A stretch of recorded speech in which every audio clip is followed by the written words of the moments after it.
Hey everybody, welcome back to another episode of Kingdom Business Interviews. Here on this series and this podcast, we're all about unlocking the faith in entrepreneurship. Today, we're going to be interviewing a very good friend of mine. His name is Mark Moore, and he owns the En Fuego cigar shop with his brother and your dad, correct?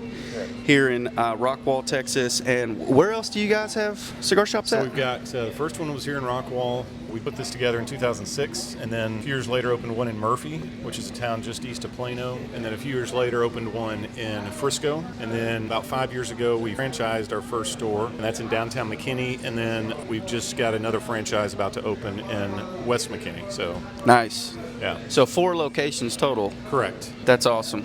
And so aside from En Fuego, I know that you are into like architectural design and home building development or engineering, or what's I don't know anything. I don't know much about that about you, so I'm excited to unpack that today. That's okay. So I do architecture. So I design houses. Okay. So I design residential homes. Most of them are high end, just because that's sort of my clientele is sort of turned that direction, and I opened that practice in 2001. So you've been doing that a while. Been doing that for a while. Been doing that for a minute. Probably longer than you've been alive. You were, what, in diapers? Well, yeah. Kindergarten? Yeah, I was born in 96, okay. So not too far before. Right, okay.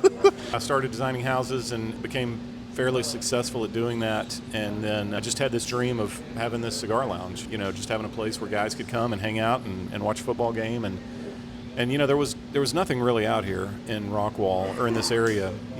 If two guys wanted to meet and hang out, it was like, where do you go? You could go out to eat. Right. Well, that's the weird thing. It's like you go to a bar. Well, what if right. I don't drink? What if my wife doesn't want me at a bar? Right. I could go to a restaurant, but how much are you going to get done at a restaurant? There's people on. Where can you go and just chill and relax and watch a baseball game? Have a good conversation. Yeah. A quiet conversation. So I decided to build this cigar shop. I brought my dad on board, and we ended up being partners, and we sort of split all the debt and split all the work and the sweat equity and everything, and we built it up, and we really had no idea whether it was going to work or not. We were sort of flying by the seat of our pants, and that's always an adventure, Yeah. But it was fun. It was fun, and it was I wouldn't have done anything differently, although I made a crap load of mistakes. Yeah, so that's where we are. So, as far as, what's it called, ArchiMatrix? ArchiMatrix. Okay. And also, it's En Fuego. En Fuego. You keep saying En Fuego, so it's funny. It's funny you say that. I'm sorry. No, that's okay. It's funny you say that because En Fuego, most people out there, most people in your audience speak a little Spanish. They probably know this. En Fuego means on fire. Yeah. So when you say on fire, you're actually mixing. You're correct. I'm translating the first word. Linguistically, you're correct. But yeah, you're twisting. But yeah, ArchiMatrix. Mark is actually not just a business owner. He's also a very involved person in the church, and is one of the leaders at the life group that I attend at Lake Point Church here in Rockwall.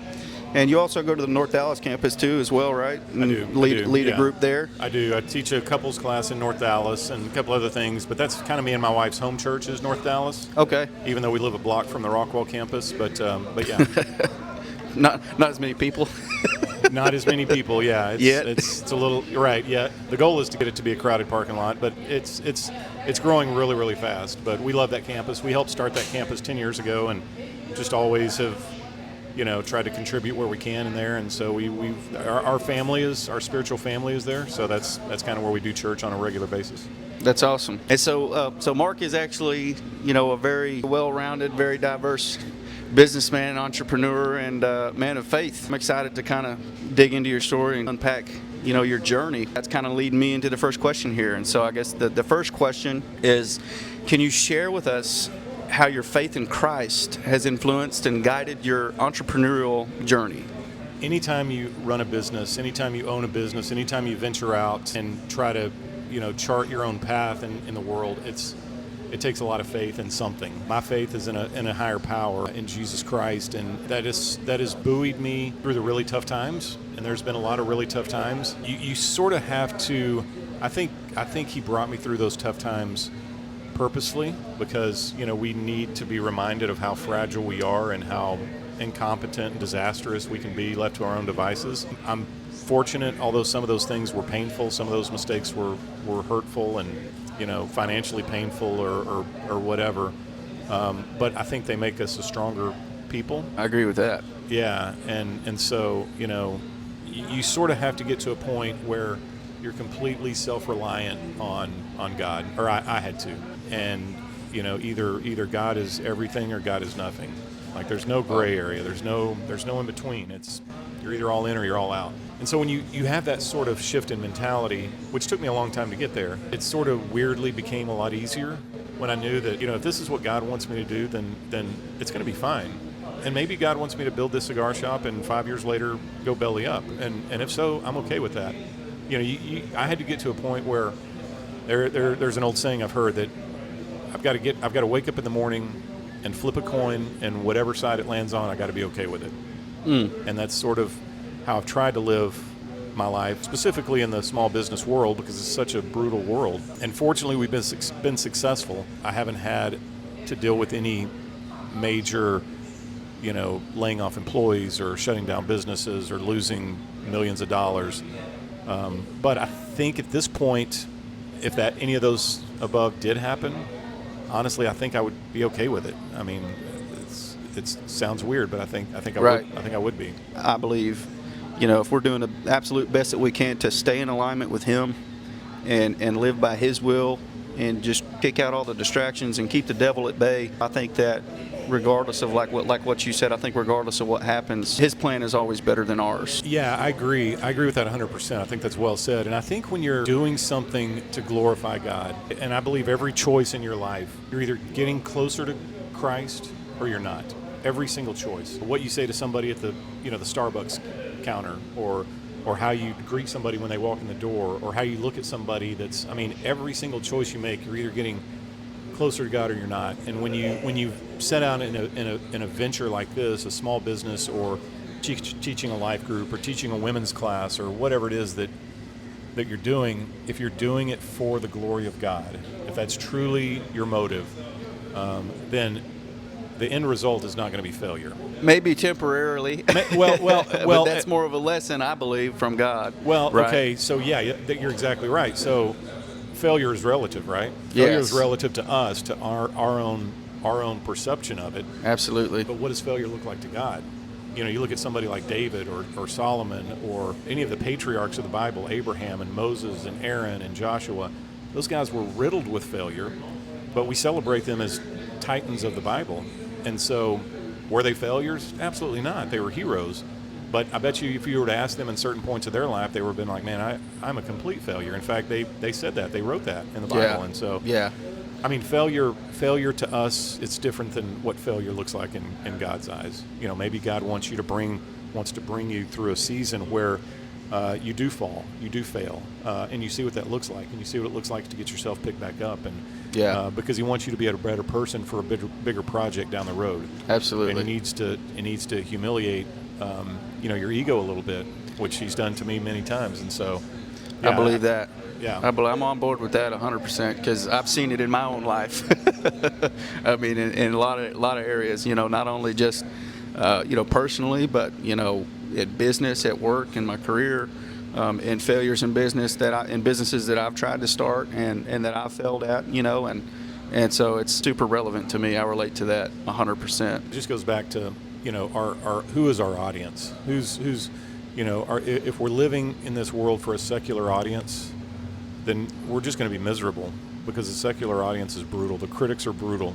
Yeah. And so, if you make a misstep, then it's going to be amplified. If you try to start a business and it fails, then everybody's going to laugh at you, and everybody's going to tell you what a failure you are. And yes. Everybody's going to tell you I told you so. And yes. And so if you're living for that audience, which we all get trapped into doing, it's going to be a tough road. I love that you brought that up because, I didn't get to make it to church last weekend, but I went back and watched the sermon. I saw how Josh was talking about, are you going to fear man or are you going to fear God? That's right. Are you worried about what the people of this world thinks of you, or are you worried about what God thinks of you and how God favors you?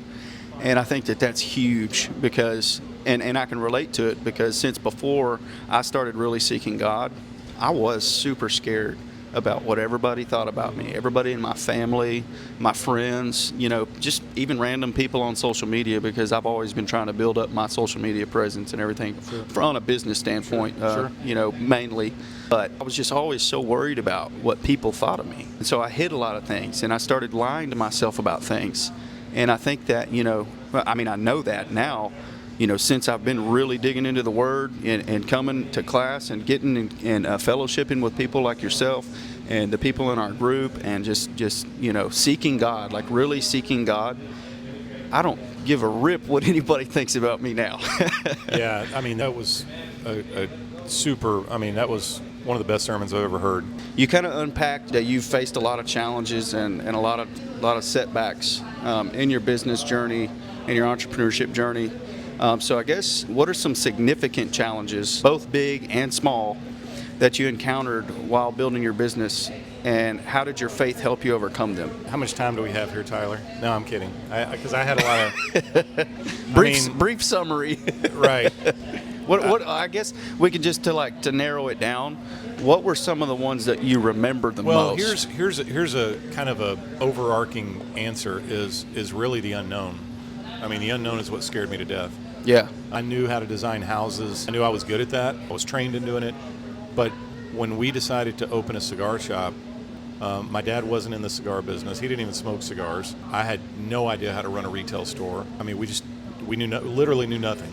And we knew we had a dream and we had a passion. That was our biggest struggle, is just kind of learning everything. And it took, you hear this from business owners all the time, and it's true. It took a lot of hard work, from figuring out how to build the store to, pay for the store, to pay for inventory. Where do we buy inventory? How does that work? How does payroll work? How does insurance work? How do taxes work? I can relate to that with my business. Yeah, right. Yeah. It's a different world because, everything operates differently, and there's different, you've got to get stuff from the government, you've got to get blessings from the city, and you've got to get, it's just, that's the unknown. Those were the challenges. We ran through a lot of really small challenges that I won't bore you with, because they're sort of typical challenges for any business. Yeah. But, we fortunately, I know this isn't a Business 101 podcast necessarily, but we both had enough money to where we paid for the business in cash. We paid for everything out of our pocket. So by the grace of God, we didn't have to stress out about money on top of everything else, because that's awesome. We probably would have stabbed an ice pick in each other's eyeballs before that was said and done. Now, are you specifically talking about En Fuego or ArchiMatrix? En Fuego. Okay. En Fuego. ArchiMatrix is, there's really no overhead, so it was just, you pick up a pencil and start drawing a house, figuratively. But it's computer now, but yeah, I digress. But no, this store was, building a store like this, building a Starbucks, for example, it's $2 or $3 million out of your pocket. Yeah. It's not cheap. And yeah, that's a large amount of money. It didn't cost us nearly that much, but that's just one thing that, when people say, they want me to give them advice on building a business, and they say the first thing I'm going to go is go take out $1 million loan, and I'm like, man, just think about that. It works. It can work, and it might work for you. But right, with all of the things that you've got that you're already swimming in, trying to learn how to run a business and trying to learn how to recruit customers and retention and all these kinds of things, having that debt looming over your head. That's a big thing to stack on top of everything else. It is. And I did that when I started my fencing company. And they weren't huge loans. Most of them were just, I say most of them, it was only about 3 loans. But the first one was for a truck. And then the second one was to try and float a project until we could get it done, right? And that project ended up, going to hell. Yep. Going to hell in a handbasket. Yep. Now you're behind. Now you're robbing Peter to pay Paul. Yes. And so it was just, it's like as soon as you do that, until that loan is paid, you're basically enslaved to it. Yep. And so that's definitely a big lesson that I learned from, and that was a failure that I learned from during in my business journey. Well, and then you get to, then it's like, okay, I'm dealing with business I don't really know much about. I'm trying to run it. I'm trying to get customers. I'm trying to do these things. I'm trying to pay off this huge loan that I've got. At what point does your cup tip over and it starts spilling into your own life, your own marriage, Right. your own kids? Yeah. And that's where people get into a lot of trouble is they can't compartmentalize business and life. Yeah. Because it's sort of hard to find that gray area. They sort of just intermix. And so, man, if you got that much going on, then you got depression and anxiety, and your wife or your husband is, screaming at you because you're working 14 hours a day. I mean, it's not for the faint of heart. I can relate to that right now. Yeah, right. Well, we probably, let's see, has my wife texted me yet? No, I'm good. Oh, man. We compromise, though, because I work full-time for a gas company, and so I kind of just do this in my free time, and I don't really have much free time opposed from work and then home. And so, especially with the newborn now, it's hard to keep up with this. And so we had a conversation the other day, and because I was like trying to get interviews, I was just, because I've already knocked out, you're my fourth interview in the past couple weeks. That's kind of ate into our time and the family time a little bit. And so now we're just I've made the decision to just try to do one interview a week. Yeah. That way, because, an hour, compromise. 45 minutes to an hour sitting down with somebody and recording, and then editing on my free time, outside of my time when I go home, besides, the time it takes to come and record. Sure. I feel like that's a good compromise for, building your dream, doing what you think, God is calling you to do, but also, remaining strong in your relationship with your family and your home life. Right. And so that kind of leads into another question later, but I wanted to ask you, was there ever a point in time that you were broke? Like before ArchiMatrix, before, you got into business, like was there ever a point in your life to where you were just broke? Yeah, sure. Yeah, I mean, there's been times that I was wondering how I was going to put food on the table or pay for gas to get to, point A to B. Yeah, sure. So, do you think that was like a driving factor for you? Was that one of the biggest driving factors for you to get into business? Was your financial troubles at that time? So I'll tell you a quick story, and I don't know how much you want to cut out of this because this may be, it's fun for me, but it may be boring for your listeners, but they can decide. We'll let them vote. Yeah. So I was working, when I got out of college, I worked for a couple of architects, a couple of engineers, a couple of home builders before I started my own practice. And I interviewed for a big home builder here in Dallas, a big custom home builder. Excuse me. He wanted me to run the architectural department there at his company. And it was a huge company. So I interviewed, and this was I told you, if you remember back 10 minutes ago, I said I opened my practice in 2001. Yes. So this was in 2001. We met on a Tuesday morning, I believe it was, and we interviewed, and he said, we want to hire you. They gave me an offer. I accepted the offer, and we shook hands, and he said, okay, I'll see you here next week. The morning that we shook hands and I accepted that offer was September 11th, 2001. It's an important date. And so, needless to say, the housing market completely crashed after the 9/11 bombing. Wow. Or the 9/11, the Twin Towers falling. And so, yeah. A couple of weeks later, he called, somebody from called me and said, look, man, this company's probably not going to make it. We got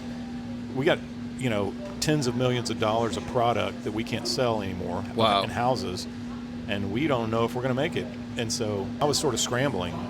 Wow. And trying to find another job. And in the meantime, I was, had a couple of people here and there I would design a house for, or design this for, or whatever. And you're kind of just trying to survive at that point. I was literally trying to survive.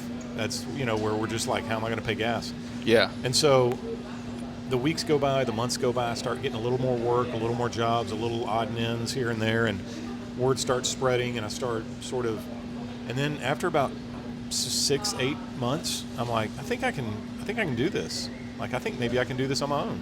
Yeah. And so it was really sort of out of necessity. Like, I didn't pick a date and said, this is the day I want to start my own business. Right. Yeah. It was more out of necessity. Like, I've got to do something. Yeah.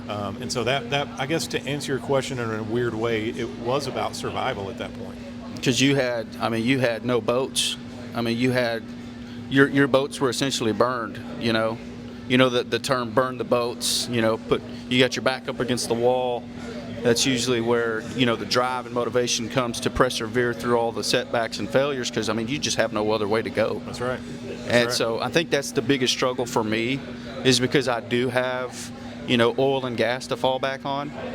And so, especially when you got kids and everything like that, it's just so much more safe. We have that mentality. I have the mentality. It's like, okay, well, if the business doesn't work out, right. I'll have something to fall back on that's pretty decent. It's pretty good pay. And so, I think that's one of the biggest. Now that I'm becoming more self-aware, I think that's one of the biggest things that's holding me back, because instead of, if the business doesn't work out, I got something to fall back on. It's like, no, the business has to work out. Yep. And I think that hearing your story and a lot of other people's stories, because I listen to a lot of podcasts with successful business owners and everything. I think that not having anything to fall back on and just like knowing in your heart and in your mind and in your soul that, like, if the business doesn't work out, you are out of the water. You're a stick in the mud. Right. Right. That's exactly right. And so I think that's a really valuable topic to talk about, and I think it's really valuable to the viewers here for you to share, because that's huge. Yeah, that's exactly right, because when you have safety nets, you're always going to be a little bit more cautious. Yeah. And so I think when we talked a few minutes ago about how God sort of puts us in places and lets us fail and lets us taste what that tastes like, that was it for me. It's like, what can you do if your back's against the wall and you have no other options? Right. And I found out by the power of God, I did it. Yes. And so you can imagine the confidence I had for the next 20 years of, man, what can't I do? Like I had, a couple of babies at the time and a new marriage and a mortgage and everything else. And it's like, when God asked me to walk across the street and talk to somebody, I'm like, yeah, why not? But 20 years ago, if he would have asked, I was like, no, I'm not going to go across the street to that. But, Right. But that's the thing. It's like, man, it was a really stressful time. But I look back at it now, and you're super grateful for it. Yeah, of course. That's amazing, man. I'm super glad that I found that out about you and that we got that on camera. That's awesome. So I guess when you were kind of talking about, well, you had a new marriage at that time and you had some kids, so that kind of leads us into the next question here. How do you maintain a balance between your business responsibilities and your responsibilities at home with your relationship with your wife and your kids? Was that a big struggle for you at the time when you were first starting out? Because, I can imagine when you first started ArchiMatrix, you were kind of all in on it and probably took up a lot of your time. Yeah, it did. It's a tough question because everybody's going to operate a little bit differently. Everybody's marriages works a little bit differently. Everybody's business works a little bit differently. My first marriage failed. That particular marriage I'm talking about, it didn't work out. And it was for other reasons. It didn't have really anything to do with the business. Okay. But the business probably didn't help. That's about the time I built the cigar shop, and I had to spend a lot of time up here, and that certainly didn't help matters. We were sort of towards the end right there anyway. Right. In 2006, and I didn't know that about you either. Yeah, well, I didn't mean to get too personal. Opening up all the secrets here. Let's open up all the vaults. Just let me know what you don't want me to share. I'll cut it out. Nah, I'm an open book, man. But that sort of helped me figure out, like, okay, what does that balance really look like? And so my wife, she works, I work, and I think it's good to be able to pour into your business, but it's obviously very unhealthy not to be able to pour into your spouse, right? Not to be pouring into your family. Exactly. And we try to we have to write things down and say, okay, here's our non-negotiables, because if you don't write them down, for us, they're just not going to happen. Like, we have date night once a week. That's just a non-negotiable. No meetings, no working overtime, no. I love that. We have our family night where all of our kids come over. Every Wednesday night, all of our kids come over and we have dinner, and that we all know, like, we don't go out, we don't schedule something. It's just, that's what we do. I love that. And so, there is a balance, and me and my wife also have our own time. I play a lot of golf. She does a lot of triathlons, and so she goes and has her personal space. I go have my personal space.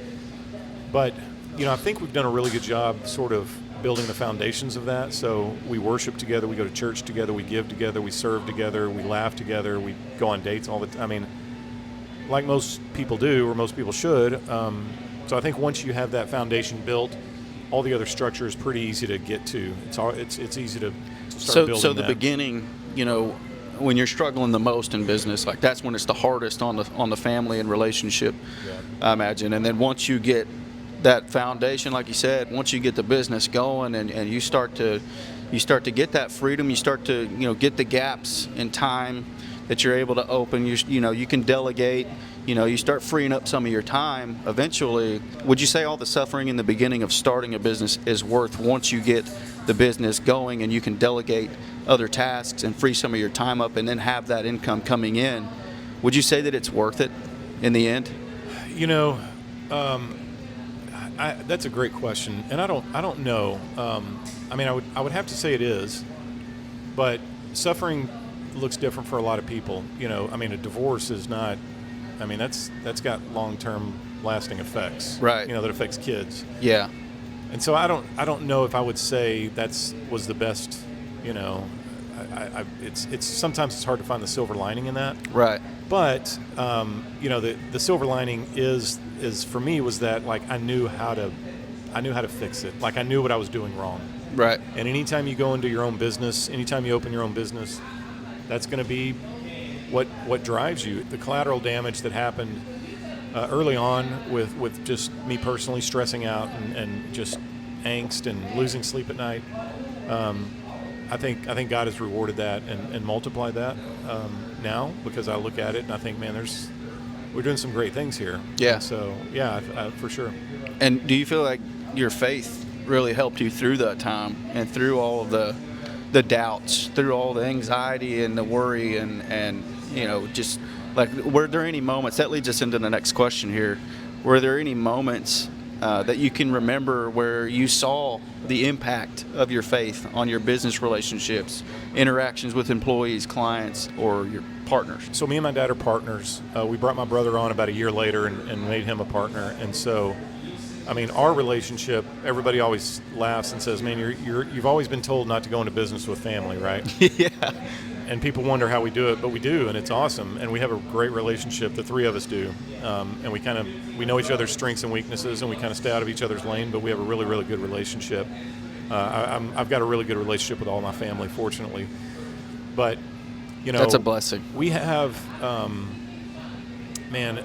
we have so many relationships here at this shop, at all of the shops, that you look back and you see guys, you see husbands and wives, you see brothers and father-in-laws, and I mean just all these relationships that you look back and you think, man, this is really cool. But the cool thing for me, Tyler, was every single one of these shops to have multiple Bible studies, have multiple men's groups. Yeah. And to see that, and people that I meet here that I can affect, or that can affect me. I mean, I met you here. Yeah. I mean, we met here on the patio one day. You came out there, and I don't know how many people know the story, but you came out there and sat on the patio right next to me and said, hey, you mind if I, sit next to you and have a cigar? And I'm like, sure. And we started talking, and, I invited you to our life group, and we shared our mutual love for Christ. Started talking about God. And here we are, a year later, and we're still doing life together, and we're good friends, and our wives are good friends. I mean, that's amazing. Like, that's not an accident. Like, that's where you look back and think, okay, clearly God has a bigger purpose for me than making a few bucks. Like, yes. Whatever. Wherever he wants me to go, whoever is going to lead my path, he's going to glorify himself through that. And man, I'm just a passenger, and I'm loving it. It's awesome to see stuff like that. It's made such a positive impact on my life. Just getting in with the group, and that day. I mean, literally that day that I came in here, and I met you. I was talking to Lee, and I was looking for ways to invest, and it was like that was after the pivotal moment in my life where, like, I went to marriage night and saw Dr. Tony Evans speak about marriage, and I felt like God spoke to me, but I still wasn't like really seeking God the way that I needed to at that moment in time. or 100%, like in all ways that I could. Sure. And so like the fellowship was missing in that time, in that moment. And so the accountability from other people and brothers in Christ wasn't there. And so I was literally walking around the harbor, like trying to find business owners to see if I could, invest into something and get going and get a partner and start another business. And so I came in here and talked to Lee. I was like, hey man, y'all looking to invest? And I was just nothing like a cold call. Yeah, it's just like I walked up in here. It was just like, hey man, you want to invest and start a business? Like, or hey, you're a business owner. Do you know the best way I could invest? Like, Right. just help me out here. Right. Do you have some money? And Lee was just like, I'm good, man. He said, I'm good here. I'm comfortable. I don't want to get into nothing. Right, and so right.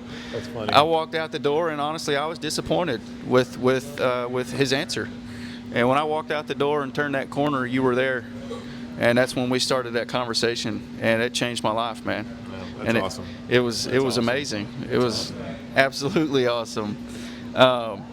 So let's go into another question, because my wife's she's gonna kill me if I stay here way too long. Which I would love to sit here and talk to you all night, but I can do it. we're trying to keep that balance. I got a key. Yeah, we're trying to keep that balance.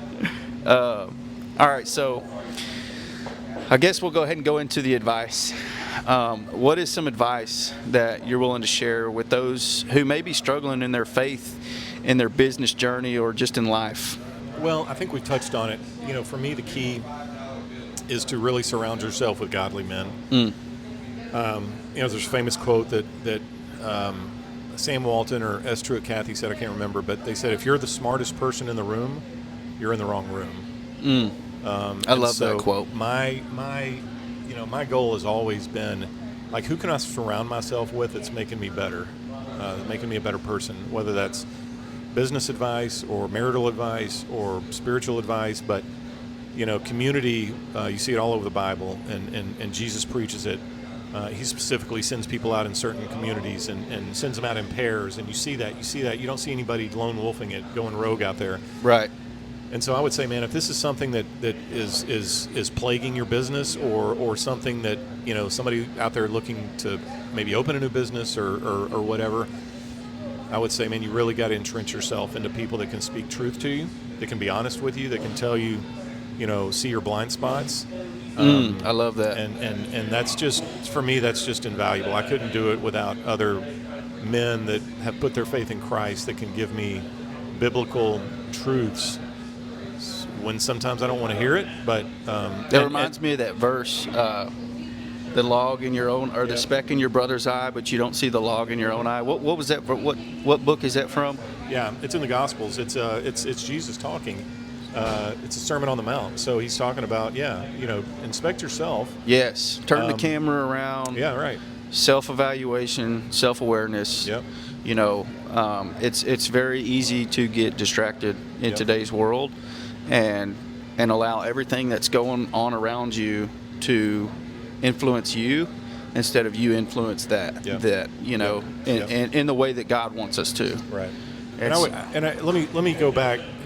Answer this question, but it sort of comes back to a question that you asked a couple of about how to deal with your spouse and your family. Yes. I think one important key to that, part of that community should be your spouse. Okay. Because if you're going to go out and you want to be a bricklayer for a living, or if you want to be a plumber for a living, or if you want to be a OBGYN, or if you want to be an accountant, whatever if that's going to be your passion to open up this new venture in your life, this business is going to be with your spouse. It doesn't matter if she's laying a single brick. This is her business too. Yes. I mean, this is going to be a community effort, and that's your spouse is your strongest part of your community. That's your inner circle. And so you need to that get them on support. board. You've got to get them on board. When we built this, when this cigar shop, when we first found this and took this space over, it was nothing. It was literally a slab of concrete. They hadn't built any walls yet, and when we signed the lease, we came out here, me and my wife and my dad and my mom and our kids, and we came out here one night and stood on this slab of concrete in a circle holding hands, and we prayed over this piece of dirt. Man, that's awesome. And we knew that this had to be a family.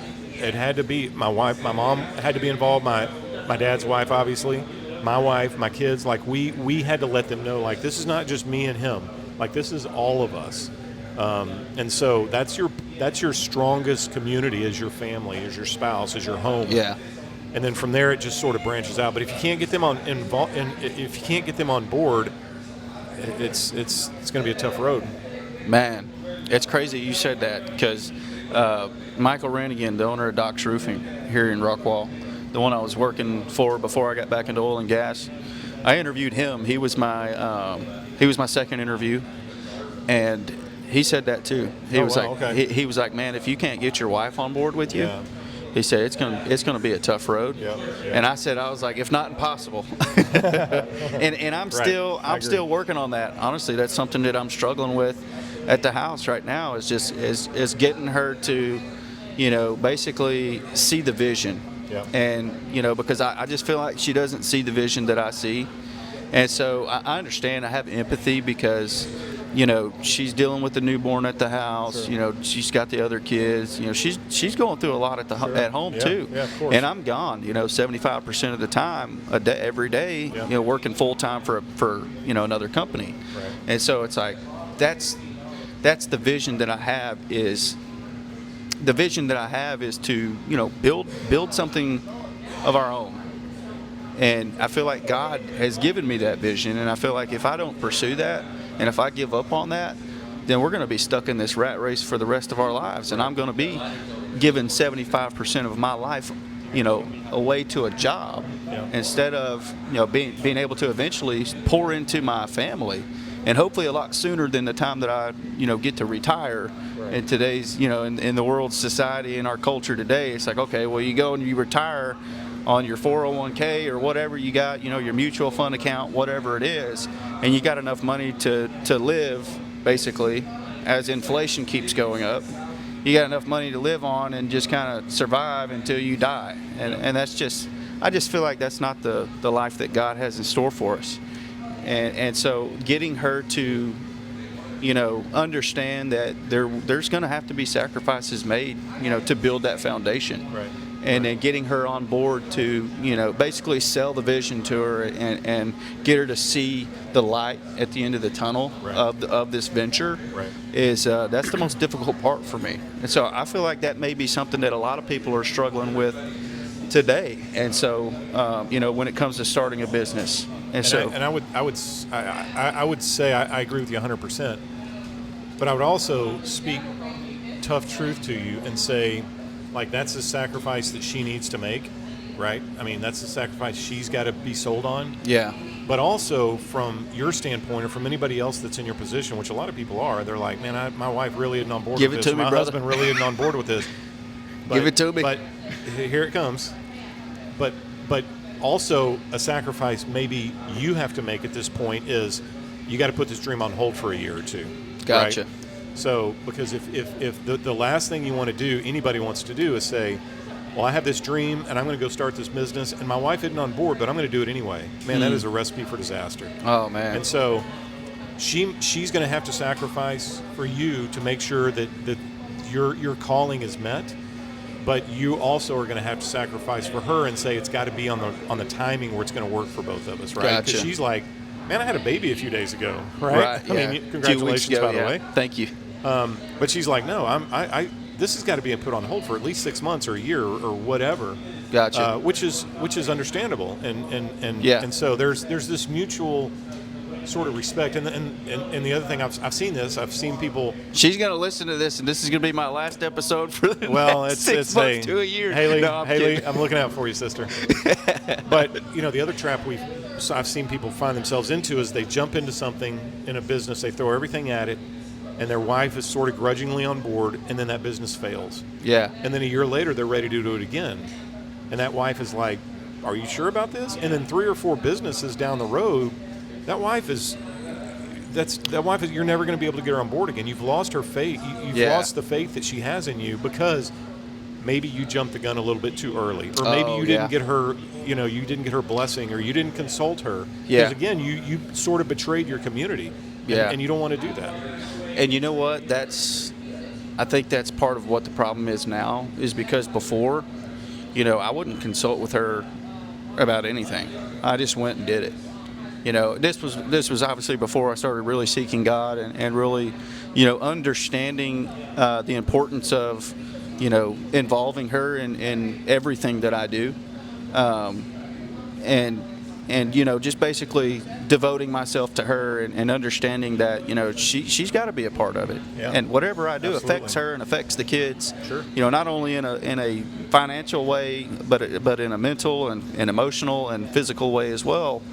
And so I think if we can compromise, you know, enough to where it's like we can plan it out and slow it down. Yeah. Because she didn't tell me, she told me, she was like, I want you to pursue this. I want you to pursue your dreams. I don't want you to give up on your dreams. Okay. But she did tell me, she's like, you got to slow it down. Yeah.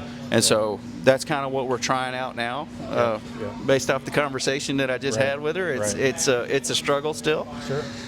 But I feel like, you know, I could probably compromise some more, and well, I know I can, and I feel like, you know, if it comes down to it, to where I do need to put it on hold completely for a couple of years or whatever, Right.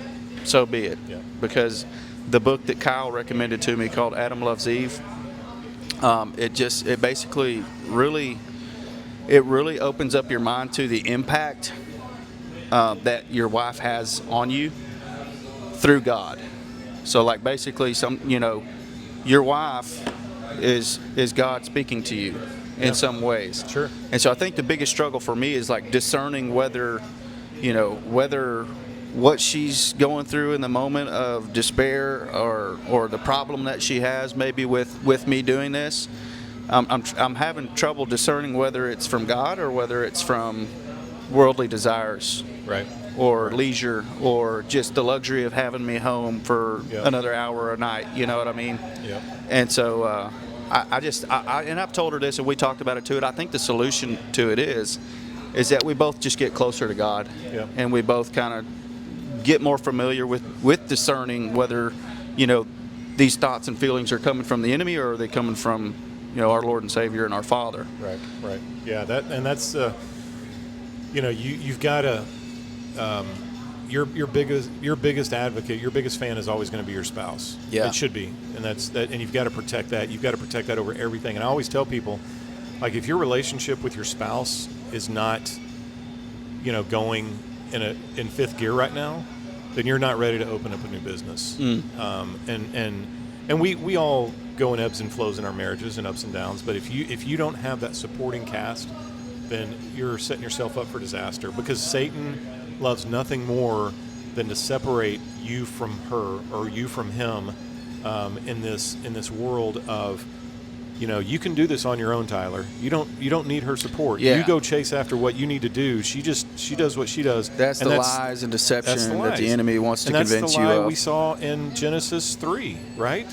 I mean, he had to separate Adam and Eve for him to be able to convince Eve to take the bite of the apple, right? Oh, wow, yeah. I mean, that's what he wants to do. That's his MO. And so that's a good example for that. The best thing you can do is, man, that is your circle, and you've got to protect that with every breath of life you have. And then everything else. And if Haley or anybody out there's wife or spouse or husband, if they see you chasing after what God wants for you, they're going to support you. But if you're doing it prematurely, or if you're doing it for secular purposes or whatever, it's going to be harder for them to get on board. Absolutely. And I think my past of doing it, you know, for those reasons beforehand, I think that's a big. I think that plays a big role in the hesitance today. But man, it's a night and day difference since I started seeking God. Good. That's awesome. I mean, she's so much more supportive now. Good. I mean, it's insane. You know, the amount of progress that we've made in our relationship. Good. It's awesome. almost unbelievable. Like the amount of progress that we've made in our relationship since I've started really seeking God. That's awesome. And it's just, everything's just so much easier to discern now. You know, and I still struggle with it. Obviously, everybody's still, you know, we're always a work in progress, but the difference between then and now is night and day. Yeah, I believe it. That's what God will do. Before we close out, can you give us some words of encouragement that some people in the audience might be able to take and use for motivation in their day-to-day life and in their business journeys and what they might be dealing with in entrepreneurship today? Man, there's a list of things. I do a lot of reading. I do a lot of leadership reading. I do a lot of reading from pastors that have gone through struggles and stuff that we've all gone through. And for me, it's goal setting. It's stepping back and saying, okay, what is going to be my goal for the next 6 months or the next 12 months or the next 5 years? It's building community, which we talked a lot about tonight. It's surrounding yourself with godly people that can pour into you, that can speak truth to you. It's knowing what your means are, so your end will glorify God. Why am I doing this? What are my goals? What are my objectives? Are they for self-pleasure? Are they for to get ahead? Are they to get the shiny new widget that nobody has? Right. And so those things, you got to just kind of take things in perspective. And look, we all, if any business owner or really any man of faith tells you that they don't struggle, then they're lying to you. Yeah. I mean, there's days where I question things. I question my ability. I question what God's doing in my life, and I think that's okay. We see that throughout the Bible of them questioning God, and I think that makes you human. That doesn't make you a failure. But I think what's important is that you find places to plug yourself back in to say, okay, let me get back on my goal again. And if there's no goal out there, I don't know how to get back on that map. Right. So we've got to point that goal out. You got to pinpoint that and say, what am I trying to achieve, and why am I trying to achieve it? And that's just how it goes. You got to find that resilience. Hey, brother, how are you? Hey, bro. That's another guy I invited to Life Group that started coming. How are you, Tyler? You want to get in the show? No, I'm kidding. I didn't know you were doing the show. No, you're good, man. No, it's good. We'll cut you out. Okay, see, that's a good example. Like, we're sitting here doing an interview about Jesus. Yeah. And some dude that just showed up to our Life Group 2 weeks ago pops in and shakes our hands and said, "Hey, how you doing? Thanks for inviting me." I mean, that's awesome. Like that's confirmation that, okay, this is God's cigar shop, and I am just a measly passenger, just trying to hang on. And that's the crazy things that you get these little winks from him, and that says, like, you're doing it. Yeah, man. It's funny you say that, because every time that I have come to this cigar shop, I have had the best conversations and the deepest conversations about God, with you, with Charles, with random people I've never met in my life. And man, the amount of support and just the wisdom and the knowledge that walks in here it's invaluable. It is. I mean, it's something that money can't buy. I learn something new every time I sit down. I meet a new friend every time I sit down. And again, it's about perspective. I'm not getting rich off of this. Right. I never will. Right. It's not about the money. But man, I am blessed. I'm wealthy beyond measure when it comes to relationships and fulfillment and just feeling good about what we're doing here.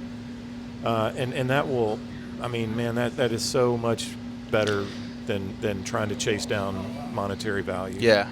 I know quite a few people that have, loads of money, just more money they probably know what to do with, and you can just tell that they're not really happy, man. They're kind of struggling with happiness and fulfillment. Yep. And so, once I shifted my focus from those things and really set my eyes on God and what He wants me to be as a man, and how He wants me to be as a man and a husband and a father and a business owner, or just in life, my focus on money is like, I don't even care.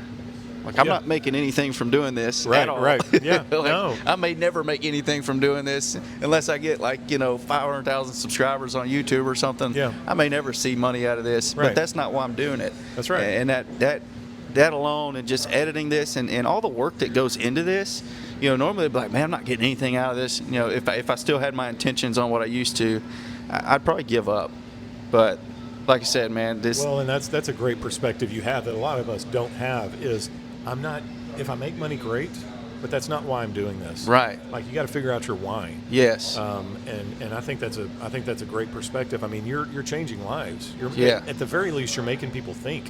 And it's changing my life. I mean, it's bringing me so much fulfillment and so much happiness.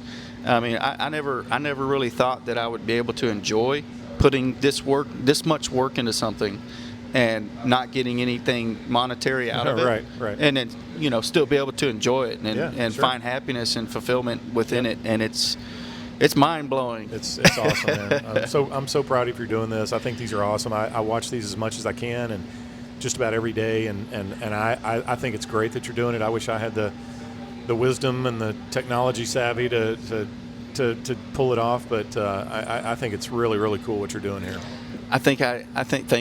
Thank you very much. I think I just need to maybe plan a little bit better and get my time frame a little worked out better for my family, and that way I'm not negatively affecting the home with it, because that's the last thing I want to do. So I'm glad that you told me what you told me tonight about I may have to set this down for a little while right now, until we get settled in with the new baby and everything like that, and I'm super glad that we had that conversation, because one, my wife's going to love it when she watches it.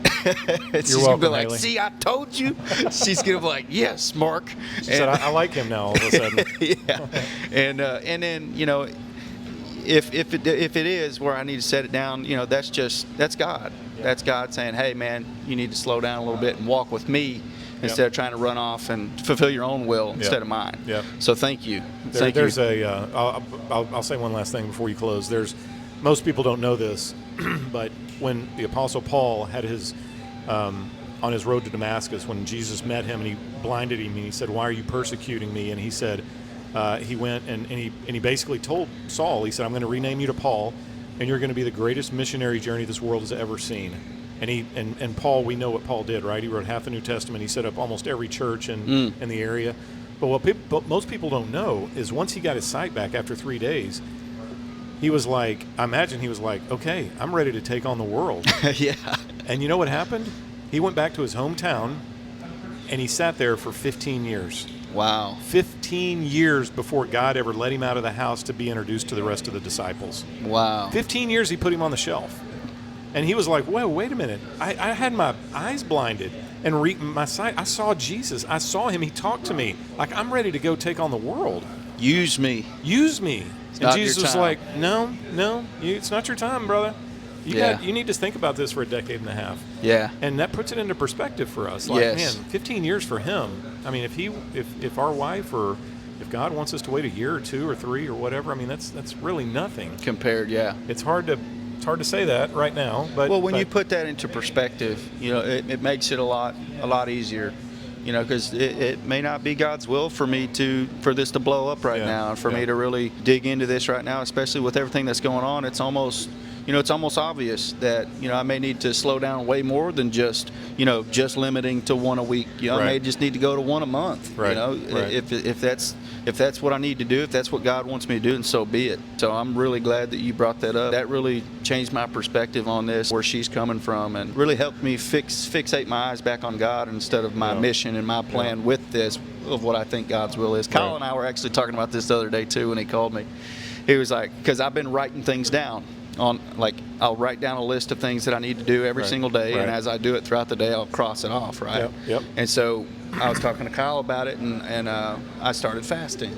And Haley came to eat with me to surprise me for lunch one day when I started fasting. And instead of kicking her home and saying, hey, no, I'm fasting, I went ahead and we went to lunch and I ate and everything, and so I marked that as a failure in that day. And that's why when you said you weren't available yesterday, you were on my list yesterday, and so I was like, you're my first failure of the day. So that's where that came from. And so it's like it's really cool, and especially today because I stacked up a little bit more fails. It's like to see just like it's not your will, it's God's will. That's right. And just knowing that His plan for us is way better than what our plan is. It's like I'm not even worried about those failures. That's right. It's like I'm glad that they happen. It's like, okay, God's telling me to go this way. This is not what God wanted for me today. Right. And so it's just like, man, you take the wheel, and I'm not going to stress and worry and freak out and get angry and frustrated over these failures because obviously it's not what He wanted for me. So Well, it's only a failure if you don't learn something from it, right? Absolutely. There's never a failure if you're learning something. Yeah, it's just lessons. Yep. And I like to look at them now that I'm so, that my relationship with God is a lot stronger than it used to be. I like to look at it now as they're lessons from Him. That's right. That's right. So, well, man, hey, listen, I love you, brother. yeah. Keep doing what you're doing. Yeah. Find your rhythm. You'll find it. And, Thank you. Keep it up. I really appreciate you joining us and sharing your story, man. I and was happy to. Thank giving you the for asking me. advice and encouragement. Thank you for asking. We're going to close it out right there, guys. Thank you guys so much for joining us for another episode of Kingdom Business Interviews. If you haven't already, go ahead and click the subscribe button so you don't miss out on the next interview on any more videos. I really appreciate everybody that's already liked, subscribed, and is sharing and commenting across Facebook, Instagram, TikTok, and YouTube. You guys are absolutely amazing. And so with all that being said, I hope you guys have a blessed rest of your night, and we'll see you on the next one.